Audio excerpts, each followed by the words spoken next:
stood outside the bedroom, his heart pounding. He could hear muffled voices. One of them was a man's. Confused and uneasy, he stayed frozen for a moment. He had just come home from work and knew his wife was the only person at home. But now, it sounded like two people were sharing an intimate moment. Her name is Lisa, married to the love of her life, Ben. His mind raced with thoughts he didn't want to have. Could she have invited someone into our home? The idea made him feel sick, but he didn't have the courage to check. Instead, he left the house and walked to the nearby shopping mall. He spent an hour there, trying to distract himself, but the thoughts wouldn't go away. When he came back home, everything felt normal. His wife was in the kitchen, humming as she cooked his favorite meal. She looked calm, like nothing had happened. But he couldn't forget what he'd heard earlier.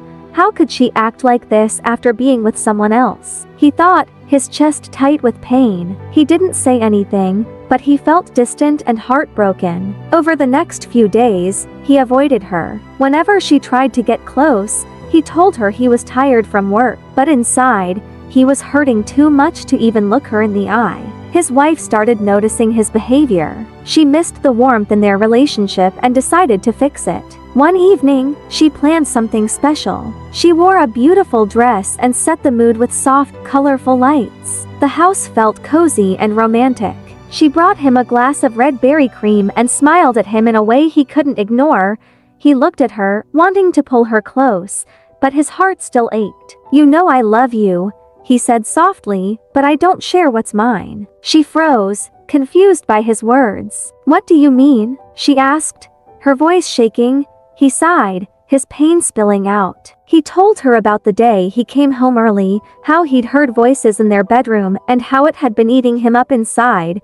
Her eyes widened in shock. "You think I'm cheating on you?" she asked, her voice trembling. Without saying more, she left the room and came back holding her laptop. She opened it and played a movie she had paused that day. The voices he'd heard, laughter, conversations, it was all from the movie.